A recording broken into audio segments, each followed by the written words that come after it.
अस्सलाम वालेकुम। Current affairs और एसेस के हवाले से आज हम एक नया टॉपिक डिस्कस करेंगे। हमारे आज का टॉपिक है Saudi Iran rapprochement opportunities for Pakistan.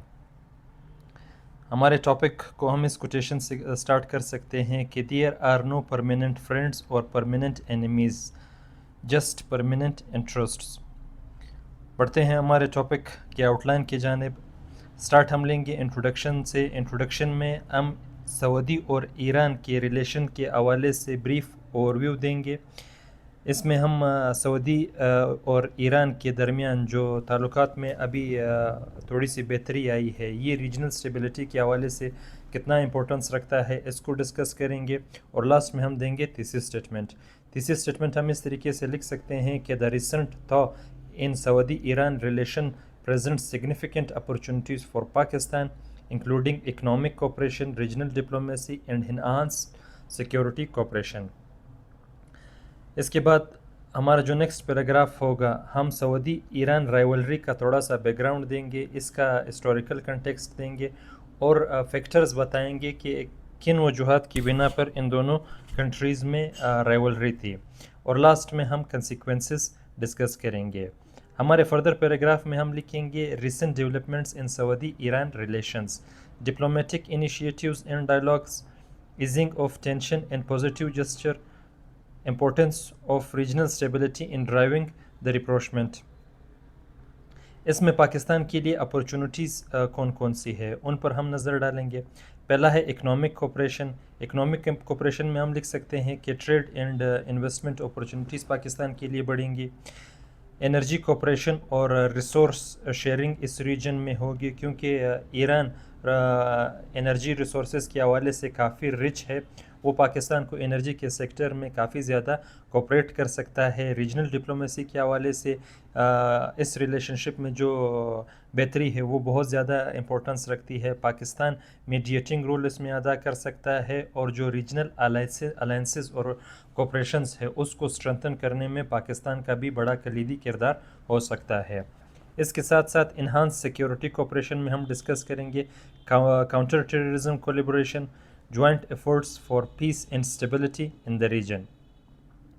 इसके साथ इसके पाकिस्तान पर इम्प्लिकेशंस भी हो सकते हैं और पाकिस्तान को इस हवाले से कहीं चैलेंजेस का भी सामना करना पड़ सकता है। इसमें हम डिस्कस करेंगे कि पाकिस्तान को चाहिए कि ईरान और सऊदी के साथ बैलेंस रिलेशनशिप रखे और जो डोमेस्टिक सेक्टेरियन डायनामिक्स है इसको भी तरीके से मैनेज कर सके और नेविगेटिंग जियोपॉलिटिकल कम्प्लेक्सिटीज़।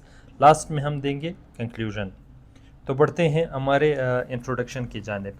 इंट्रोडक्शन में हम लिखेंगे कि सऊदी और ईरान के दरमियान देरीना दुश्मनी के मिडल ईस्ट में इलाकाई इस्तेहकाम पर दूररस असरात मुरतब हुए हैं।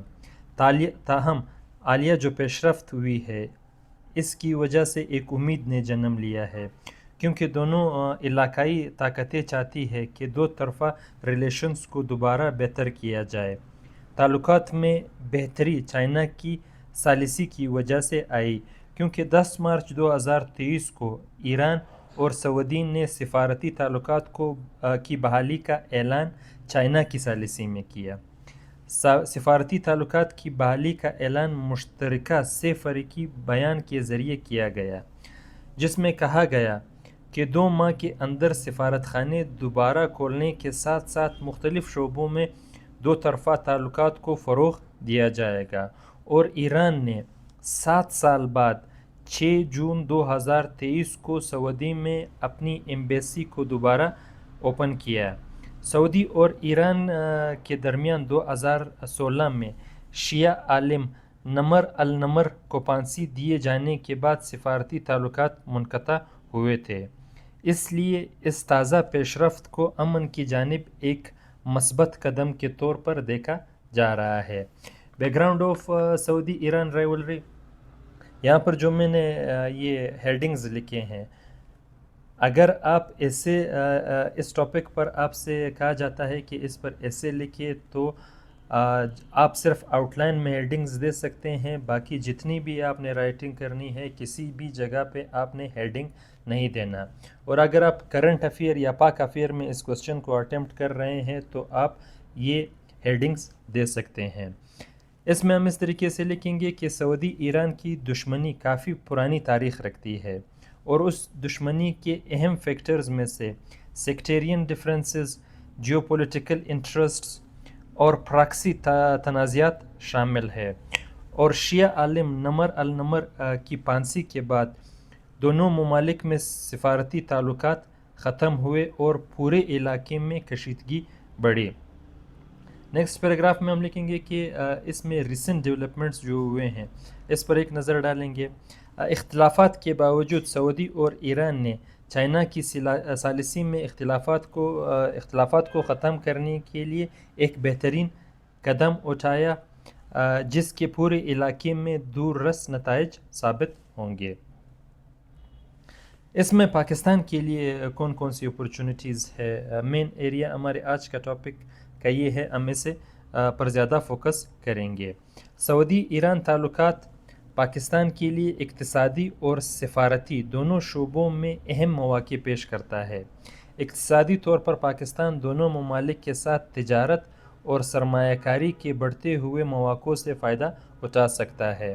سعودی ایران کے تعلقات میں ثالثی کے طور پر پاکستان علاقے میں اجتماعی سلامتی اور ترقی کو فروغ دینے کے لیے پڑوسی ممالک کے ساتھ مضبوط تعلقات قائم کر سکتا ہے۔ مزید ہم اس میں یہ لکھیں گے کہ پاکستان انسداد دہشت گردی کی کوششوں میں سرگرم عمل رہا ہے، اور اس سلسلے میں سعودی اور ایران دونوں کے ساتھ تعاون علاقائی سلامتی کو مزید بہتر کرنے میں معاون ثابت ہو سکتا ہے۔ اس کے ساتھ ساتھ پاکستان کو اس ریلیشن شپ کے حوالے سے کئی چیلنجز کا بھی سامنا کرنا پڑے گا۔